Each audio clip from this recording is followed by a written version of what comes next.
में हम लोग हेनरीज लॉ स्टार्ट किए थे और इसे हेनरीज लॉ के बारे में आपको बताया था। It states that pressure and solubility are directly proportional to each other. यानी अगर किसी सॉल्युबल गैसेस कंपोनेंट को या किसी गैस को आप किसी लिक्विड में डिसॉल्व करते हैं तो उसका कितना अमाउंट डिसॉल्व है ये डिपेंड करेगा उसके पार्शियल प्रेशर के ऊपर। और यहाँ पर इसके प्रोपोर्शनलिटी को हटाने के लिए कांस्टेंट यूज करेंगे P इज इक्वल टू के एच इंटू काई, जहाँ इस के एच को कहा जाता है हेनरीज कांस्टेंट, काई हो गया मोल fraction of dissolved gas, dissolved solute, और P हो गया पार्शियल प्रेशर। इनका और इनका दोनों का यूनिट जो सेम होना चाहिए, या तो आप बार में रखिए, एटमॉस्फेयर में रखिए, mmHg में रखिए या पास्कल में रखिए। यूनिट का ख्याल रखोगे 1 atmospheric pressure is equal to होता है 1.013 बार। अगर इसे पास्कल में कन्वर्ट करें तो 1.013 इंटू 10⁵ पास्कल, या mmHg में अगर कन्वर्ट करेंगे तो 760 mmHg ये होता है। यानी कि टोटल 4 यूनिट हम लोग जनरली इस्तेमाल करते हैं। बार और पास्कल को अगर देखोगे तो 1 बार इज इक्वल टू हो गया 10⁵ पास्कल। और ये रिलेशन ध्यान में रखोगे क्योंकि यहाँ के अलावा बाकी फिर हम लोग जब ऑस्मोटिक प्रेशर पढ़ेंगे तो वहाँ पर भी क्वेश्चन में अलग अलग यूनिट दिया हुआ रहेगा। कोई एक किसी और यूनिट में रहेगा, बार में रहेगा, आपको एटमॉस्फेयर में कन्वर्ट करना होगा। ये रिलेशन अगर पता है तो आप बार को एटमॉस्फेयर में और एटमॉस्फेयर को बार में कन्वर्ट कर सकते हैं। इसके बाद में हम लोग एप्लीकेशन ऑफ हेनरीज लॉ के बारे में डिस्कस किए थे। एप्लीकेशन ऑफ हेनरीज लॉ में 2 डिजीज आपको बताया था, एक बेंट्स और दूसरा एनॉक्सिया, और एक और जगह पर अप्लाई होता है कोल्ड ड्रिंक्स के मैन्युफैक्चरिंग के समय में। ये पिछले वाले क्लास में हम लोग कंप्लीट कर चुके थे। इसके बाद में फिर आए थे हम लोग न्यूमेरिकल बनाने पर, और इस जगह पर ये क्वेश्चन भी हम लोग कर चुके हैं। नाइट्रोजन का मिली मोल निकालना था, तो बताए थे कि इस क्वेश्चन में P का वैल्यू दिया हुआ है, कितना प्रेशर दिया हुआ था 0.987 बार। इसके बाद में इनके KH का वैल्यू भी दिया हुआ है 76.48 किलो बार। इसको बार में कन्वर्ट कर देंगे तो 76.48 इंटू 10⁻³ बार हो गया। तो अब देखो P पता है, KH पता है, तो सबसे पहले हम लोग किसका वैल्यू निकाल लिए, मोल फ्रैक्शन ऑफ नाइट्रोजन, नाइट्रोजन का मोल फ्रैक्शन निकाल लिए। अब इसके बाद में 2 कंपोनेंट था, एक वाटर था, तो mole fraction of nitrogen it would be nearly equal to आ गया था number of mole of nitrogen by number of mole of H2O। ये सब डिस्कस किया हुआ है पिछले क्लास में। बताए थे कि डिनोमिनेटर में number of moles of nitrogen को हटा दिए क्योंकि वाटर के रिस्पेक्ट में उसका वैल्यू क्या था, बहुत कम था। तो इस क्वेश्चन से यहाँ से मोल फ्रैक्शन ऑफ नाइट्रोजन निकल गया। वाटर का अमाउंट दिया हुआ है 1 लीटर, तो ये मोल पता है, तो फिर किसका वैल्यू निकला था, number of moles of nitrogen, ये मोल में निकला, और इसको 1000 से मल्टीप्लाई कर दिए तो वो मिली मोल में कन्वर्ट कर गया। यहाँ तक का क्वेश्चन हम लोग कर चुके थे पिछले वाले में। अगर डाउट होगा तो पीछे आप रिपीट करके देख सकते हो। वीडियो यूट्यूब पर भी डाल दिए थे और फिर आपके ऐप में भी डाला हुआ था। ये अलग बात है कि आपके बैच में के अधिकांश कई लोगों का जो है अभी एडमिशन बाकी था, तो ऐप में इनरोल्ड नहीं हुए हैं, तो 1-2 क्लास के अंदर में फिर आप सबको जो है वो डाल देंगे उसमें, आपके व्हाट्सएप ग्रुप के थ्रू में। उसके बाद में फिर बाकी वहाँ से भी आप देख सकते हो सबका जो है। अब इस जगह पर ये क्वेश्चन शायद आपको थोड़ा सा हिंट्स दिए थे, बनाने के लिए बोले थे क्या, ये बनवा चुके थे यहाँ ये हो गया था, ठीक है। तो इसमें टाइम किल नहीं करते हैं, आगे बढ़ते हैं हम लोग। नेक्स्ट क्वेश्चन था इंटेक्स ऑफ क्वेश्चन नंबर 2.7, ये बाकी था, तो बनाए हो आप लोग, बन गया है, बन गया है क्वेश्चन, नहीं बना है, बना नहीं है कि बनाया नहीं हो, ठीक है। तो देखते हैं, नहीं तो फिर छूट ही जाएगा। देखो Henry's law constant for CO2 in water is 1.67 into 10⁸ pascal. ये हेनरीज कांस्टेंट का वैल्यू दिया हुआ है at 298 kelvin. Calculate the quantity of CO2 in 500 millilitre of soda water when packed under 2.5 atmospheric pressure. देखो यहाँ प्रेशर एटमॉस्फेयर में है और KH का वैल्यू किस में दिया हुआ है, पास्कल में। तो आपको दोनों को एक में रखना पड़ेगा, या तो इसे पास्कल में कन्वर्ट कर दीजिए या उसे आप किस में कन्वर्ट कर दो, एटमॉस्फेयर में, जो आपके लिए कंफर्टेबल लगे। यहाँ से अकॉर्डिंग टू क्वेश्चन जो वैल्यू दिया हुआ है, P का वैल्यू कितना है 2.5 एटमॉस्फेयर, या इसी को लिख सकते हैं 2.5 इंटू 1.013 इंटू 10⁵ पास्कल। ठीक है, बताओ KH का वैल्यू कितना है 1.67 इंटू 10⁸ पास्कल। तो बताओ यहां से मोल फ्रैक्शन निकल जाएगा कार्बन डाइऑक्साइड का। Applying Henry's law, applying Henry's law, Henry's law, बताओ क्या था formula, P is equal to KH into chi. Therefore, mole fraction of carbon dioxide it would be equal to P by KH.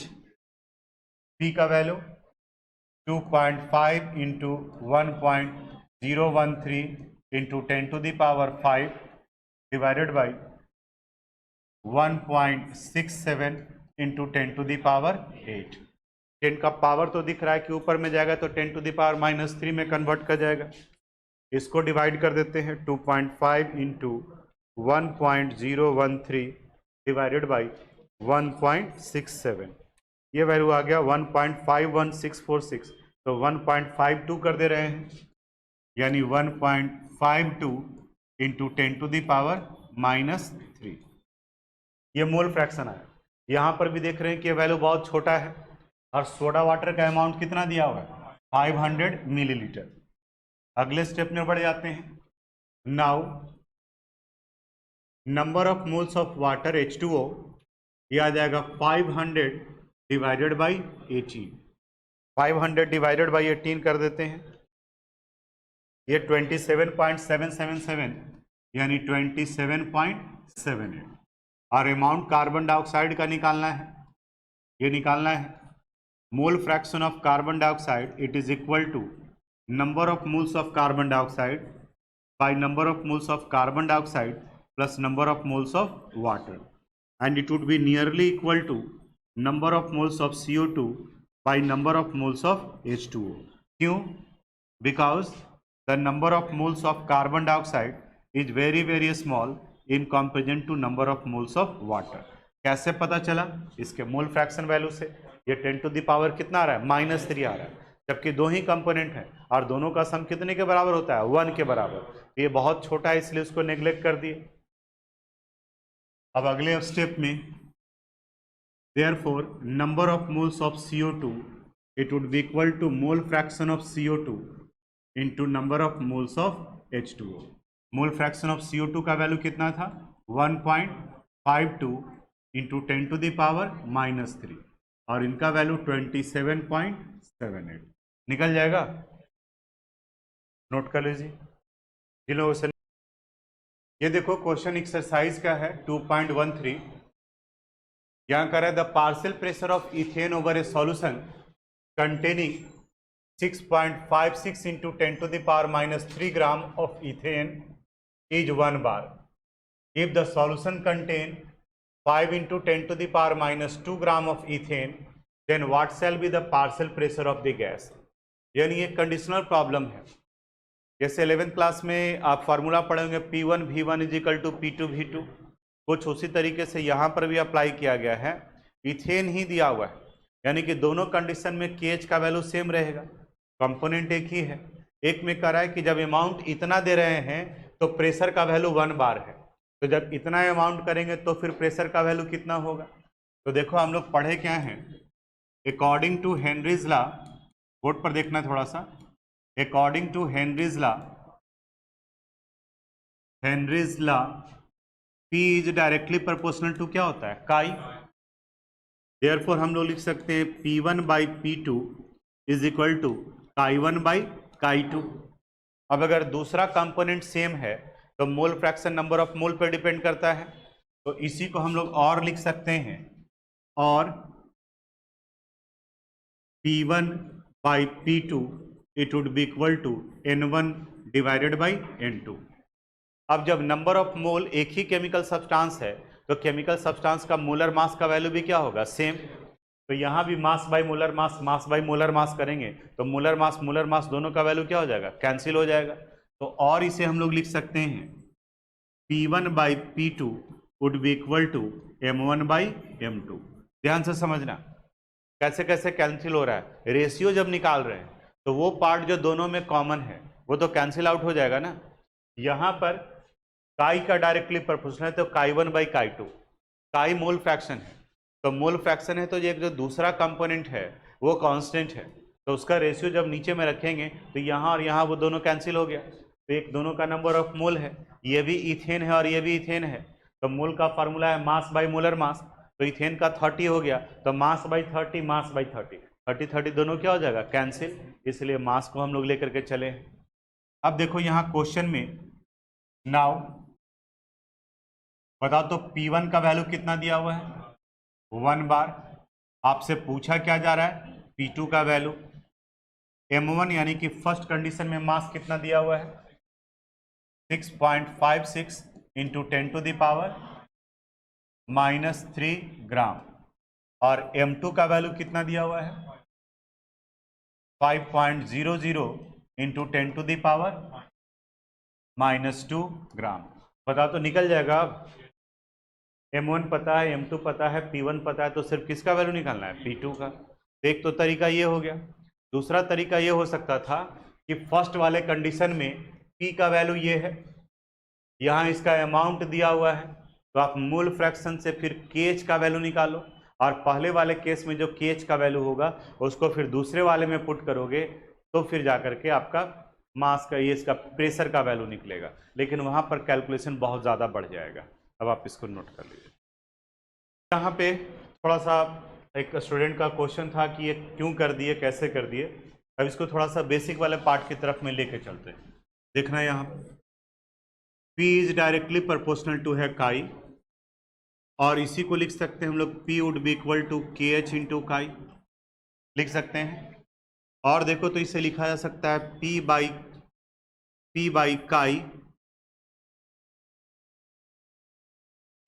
काई would be equal to KH। बताओ तो KH क्या है, Henrys constant, यानी कि कहा जा सकता है P बाई काई इज इक्वल टू क्या होगा, कांस्टेंट। यानी कि किसी भी गैसेस कंपोनेंट का प्रेशर और मोल फ्रैक्शन का रेशियो हमेशा क्या होता है, कांस्टेंट। तो अब दो कंडीशन अगर हम लोग लेंगे तो कंडीशन अगर फर्स्ट लेते हैं तो यहाँ पर प्रेशर P1 है और काई1 है तो ये वैल्यू क्या आ जाएगा, कांस्टेंट। और सेकंड कंडीशन में ये P2 और ये वैल्यू क्या हो गया, काई2, ये वैल्यू भी क्या हो जाएगा, कांस्टेंट। अब देखो तो RHS दोनों का बराबर है तो LHS बराबर होगा, तो जब दोनों बराबर है तो इसको कंबाइन कर देंगे तो फ्रॉम फर्स्ट एंड सेकंड हम लोग लिख सकते हैं P1 by chi would be equal to P2 by chi, ठीक है। और यहाँ से फिर क्या निकल कर आ गया, P1 by P2 would be equal to chi by chi. आया अब समझ में, ठीक है। तो बताओगे तब कि हाँ यहाँ पर ये दिक्कत हो रहा है, तो उपाय तो है, तरीका तो है, ऑपरेशन किया जाएगा फिर, ठीक है। उसके बाद फिर जो बीमारी निकाला जाएगा कहाँ पर है। आगे बढ़े हम लोग नेक्स्ट क्वेश्चन की तरफ। ये एक्सरसाइज का क्वेश्चन नंबर 2.35 है। यहाँ पर भी हेनरीज लॉ ही अप्लीकेबल है। देखिए क्वेश्चन में क्या करा है, Henry's law constant for molality of methane in benzene, यानी दो कंपोनेंट है, एक मीथेन और दूसरा बेंजीन। बताओ तो क्वेश्चन के इस पहले लाइन से क्या समझ में आ रहा है, सॉल्यूट कौन है, मीथेन, और किस में डिजोल्व किया गया, बेंजीन में, बेंजीन सॉल्वेंट हो गया। Methane in benzene is 4.27 into 10⁵ mmHg। अभी हम लोग mmHg के बारे में बात किए थे। Calculate the solubility of methane in benzene at 298 kelvin under 760 mmHg, यानी प्रेशर दिया हुआ है और किसका वैल्यू निकालना है, सॉल्युबिलिटी का, और हेनरीज कांस्टेंट का वैल्यू भी दिया हुआ है। तो यहाँ पर भी उसी अनुसार से अकॉर्डिंग टू क्वेश्चन P बताओ तो कितना है, 760 mmHg। KH का वैल्यू बताओ कितना दिया हुआ है, 4. 4.27 10 to the power 5 mmHg. Calculate the methane in benzene. Calculate the solubility of methane in benzene under 760 mmHg. तो आपको किसका वैल्यू निकालना है? मीथेन का, यानी मोल फ्रैक्शन ऑफ मीथेन का वैल्यू निकालना है। यह तो एक स्टेप में बनेगा। अकॉर्डिंग टू हेनरीज लॉ, बताओ P इज इक्वल टू क्या होता है? KH into chi. Therefore mole fraction किसका निकालना है? मीथेन का। It would be equal to P by KH। बताओ P का वैल्यू कितना है? 760 और KH का वैल्यू कितना है? 4.27 इंटू 10 टू द पावर 5। निकल जाएगा।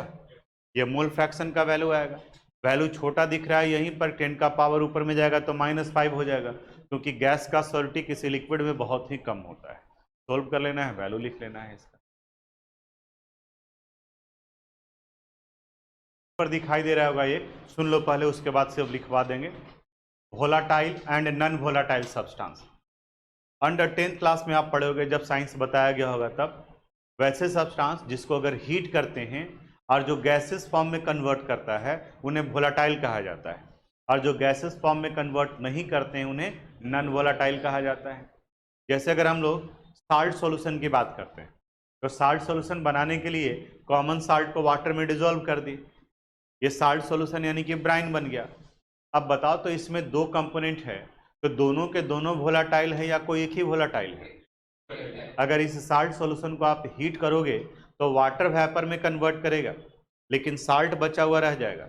इसका मतलब वाटर वोलाटाइल नेचर का है और साल्ट नॉन वोलाटाइल नेचर का है। समझ में आया वोलाटाइल और नॉन वोलाटाइल क्या है? लिखो इसके बारे में पहले।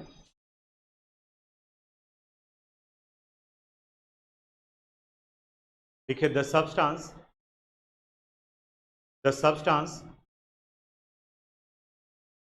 which can be converted, the substance which can be converted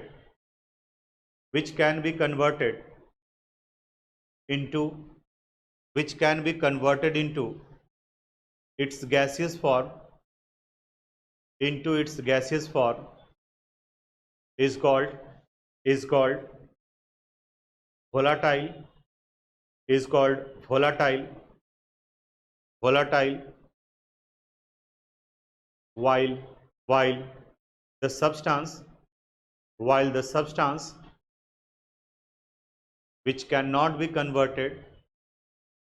while the substance which cannot be converted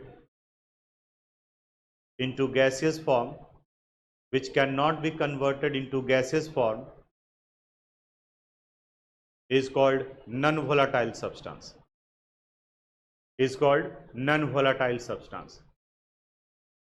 Non-volatile substance। जैसे कि एग्जाम्पल लिख लो आप। साल्ट की अगर बात करते हैं तो साल्ट क्या हो गया? Non volatile. और अगर वाटर को कंसीडर करते हैं तो वाटर को किस कैटेगरी में रखोगे आप? वोलाटाइल। ये वेपर में कन्वर्ट करता है, ये वोलाटाइल नेचर।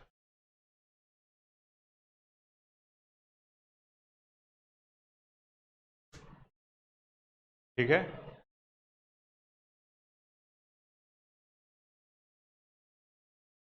अब इसके बाद में यहां टर्म आया है वेपर प्रेशर। डिफिनेशन देखते हैं पहले। वेपर प्रेशर, किसका प्रेशर? वेपर का। वेपर किसका बनेगा? वोलाटाइल का या नॉन वोलाटाइल का? वोलाटाइल का। नॉन वोलाटाइल तो वेपर में कन्वर्ट करेगा ही नहीं। ठीक है, यानी कि वेपर प्रेशर वोलाटाइल कंपोनेंट का कंसीडर करेंगे। ध्यान से थोड़ा सुनना। इसके डिफिनेशन में बताता है, मान लें कि एक एग्जाम्पल के तौर पे एक वोलाटाइल कंपोनेंट ले लिए किसी कंटेनर में यहाँ पर, और इस कंटेनर को यहाँ से क्लोज कर दिया। ये क्लोज कंटेनर है। किसी भी पार्टिकुलर टेम्परेचर पर वोलाटाइल कंपोनेंट वेपर में कन्वर्ट करेगा। टेम्परेचर बढ़ाओगे तो रेट ऑफ वेपराइजेशन बढ़ेगा। जैसे अगर हम लोग वाटर को ही ले लें, तो वाटर अगर जाड़े में है तो भी आपका कपड़ा सूखता है, गर्मी में भी आपका कपड़ा सूखता है। दोनों जगह पे कपड़ा सूखने का मतलब ये हुआ कि कपड़े के साथ जो वाटर जुड़ा हुआ था वो वेपर में कन्वर्ट कर गया। दोनों में फर्क क्या है कि जाड़े में ड्राई होने में टाइम लग रहा था और गर्मी में इजीली हो गया। इसका मतलब ये हुआ कि टेम्परेचर बढ़ने से इनका रेट ऑफ वेपराइजेशन बढ़ जाता है, लेकिन हर एक टेम्परेचर पर ये वेपराइज करता है। कोई ज़रूरी नहीं है कि 100 डिग्री सेल्सियस डालोगे तभी वो वेपराइज करेगा, यानी कि कपड़े को आपको खौलाने का ज़रूरत नहीं है सुखाने के लिए। यहाँ ज़मीन पर अभी पानी गिरा देंगे, कल आकर के हम लोग देखेंगे तो वो ड्राई हो चुका होगा, यानी कि इस टेम्परेचर पर भी वेपराइजेशन होता है। तो यहाँ पर किसी एक पार्टिकुलर टेम्परेचर को ले लिए और यहाँ पर ये वाटर वेपर में कन्वर्ट कर रहा है। इस प्रोसेस को वेपराइजेशन कहा जाता है। क्योंकि कंटेनर क्लोज्ड है तो ये वेपर बाहर नहीं निकलेगा। अब कुछ समय के बाद में अब ये वेपर फिर से वाटर में कन्वर्ट करने लगेगा। इस प्रोसेस को कंडेंसेशन कहा जाता है। Initially rate of vaporisation is fast in comparison to rate of condensation, लेकिन फिर एक समय ऐसा आएगा कि जितना वाटर वेपर में कन्वर्ट कर रहा है उतना ही वेपर किस में कन्वर्ट करेगा, वाटर में।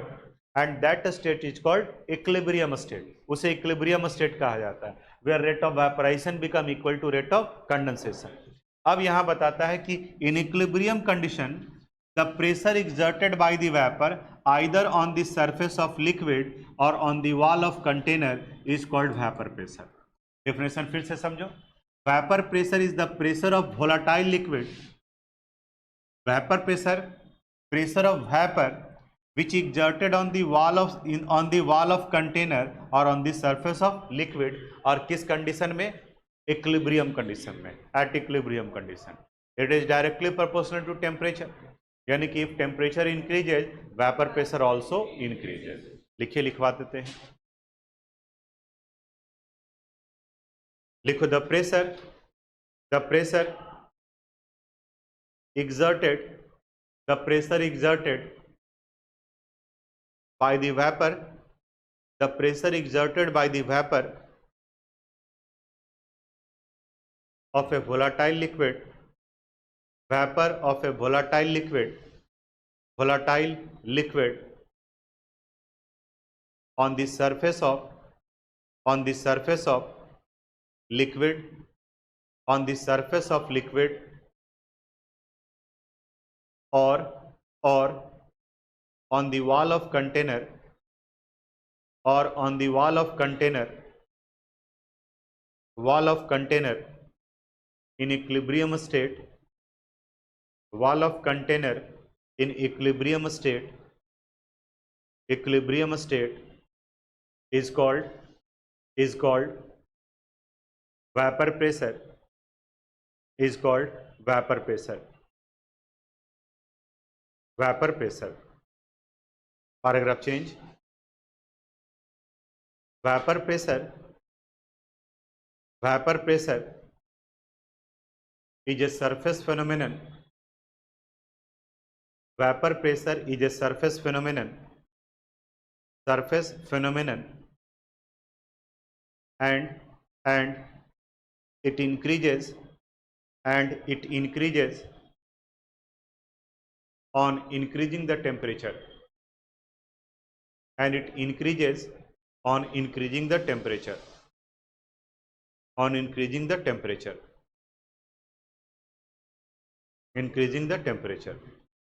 क्लियर है। वेपर प्रेशर किसी वोलाटाइल सब्सटेंस का होगा, वोलाटाइल कंपोनेंट का होगा। इक्विलिब्रियम स्टेट में उनके द्वारा जो प्रेशर एक्सर्ट किया जाएगा उन्हीं को वेपर प्रेशर कहा जाता है। इसके बाद आगे आता है नया टॉपिक, रॉल्स लॉ। लिखिए, रॉल्स लॉ।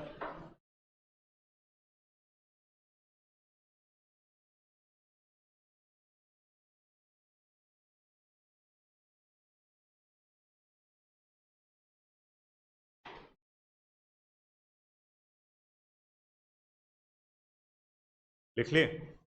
चलो अब यहां समझो थोड़ा सा, फिर बाद में लिखवा देंगे।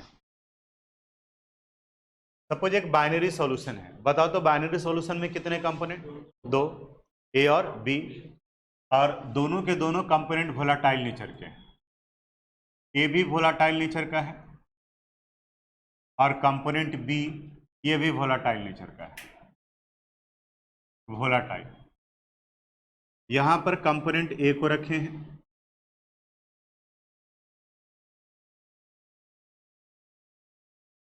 और इनके वेपर प्रेशर के वैल्यू को पी नॉट ए से रिप्रेजेंट किया गया है। It is the vapour pressure of A in its pure form. तो अकेले है तो इसी का सिर्फ वेपर प्रेशर होगा। दूसरे कंटेनर में बी को रखा गया है, ये बी है।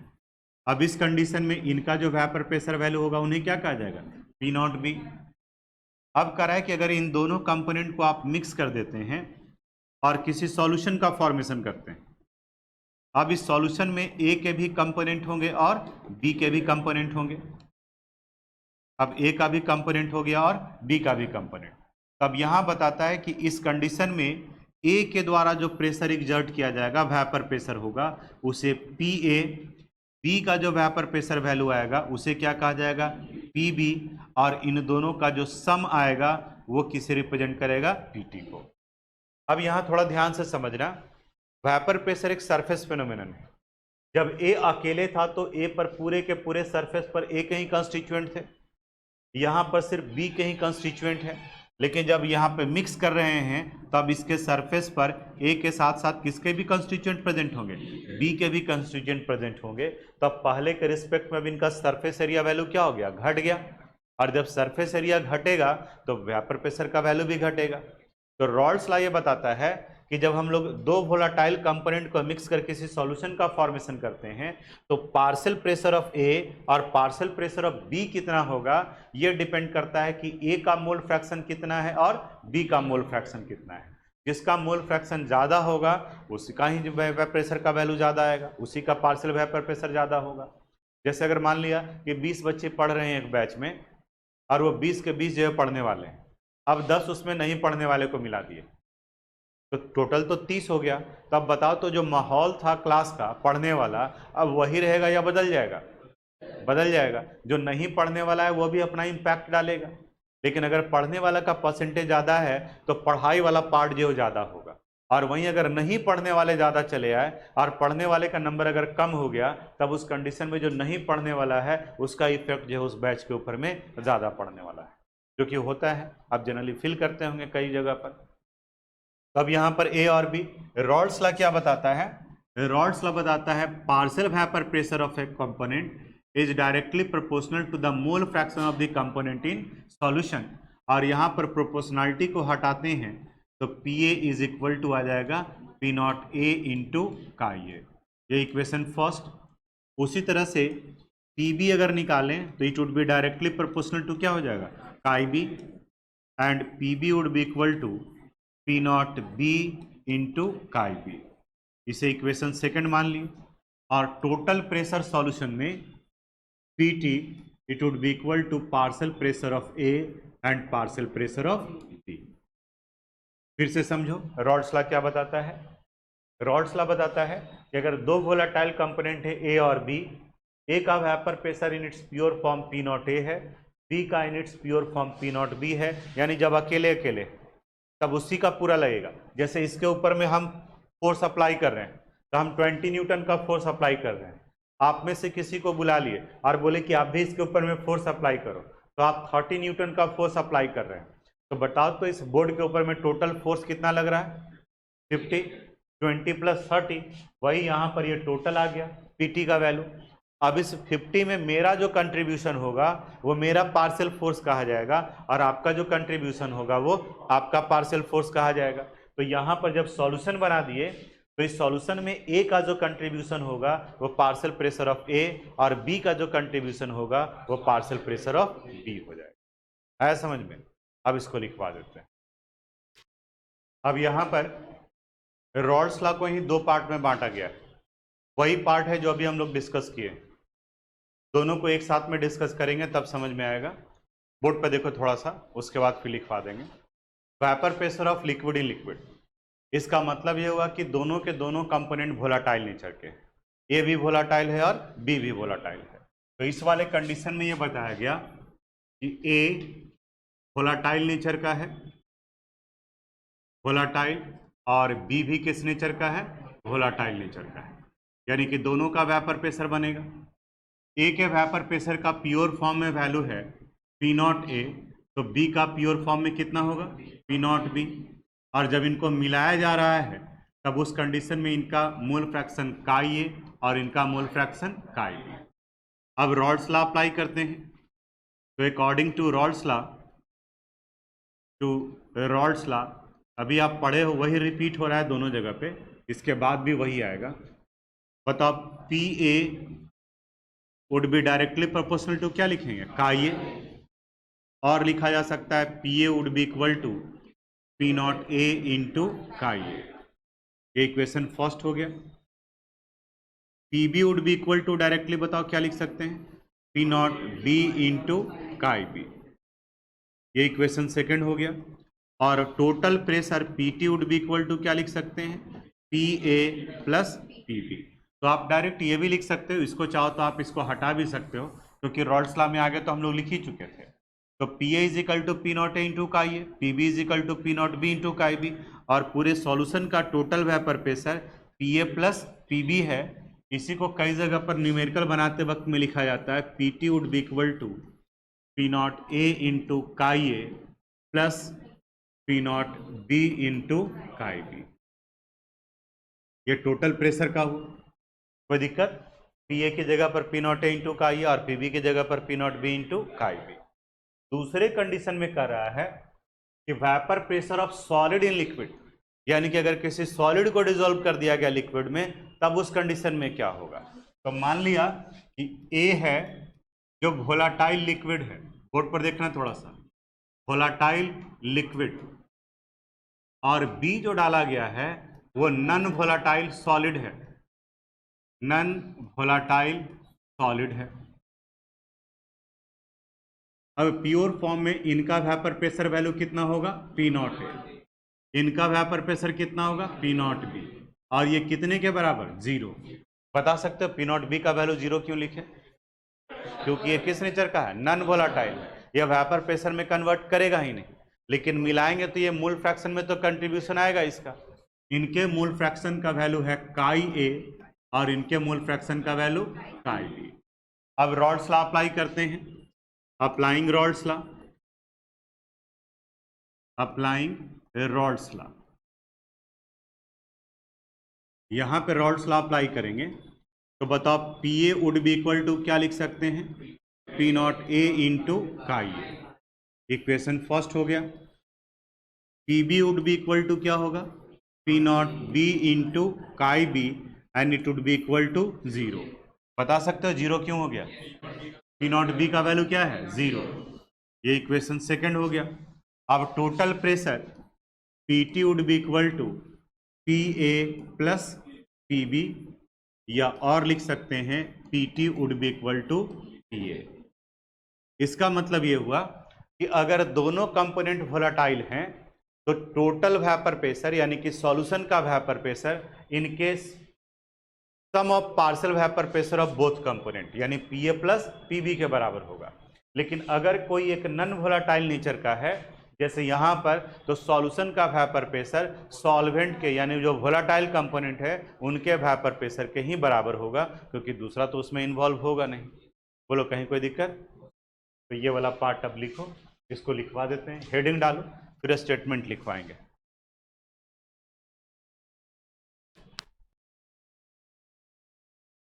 देखो it states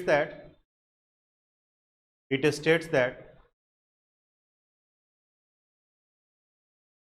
if two or more, it states that if two or more non-reacting gases, if two or more non-reacting gases are enclosed in a container,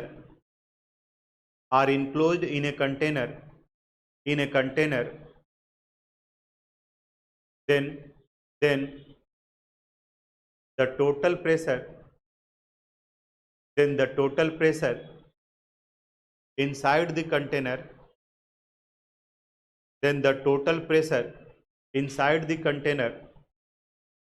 inside the container is equal to the partial pressure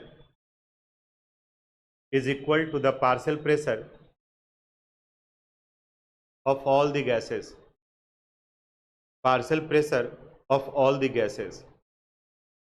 all the gases. Dalton's law of partial pressure gas के बारे में बताता है कि जब दो gas को रखते हैं तब उस कंडीशन में टोटल प्रेशर यानी PT it would be equal to हो जाएगा P A plus P B and dot dot dot, और भी जितने सारे उनके सम के बराबर में आएगा।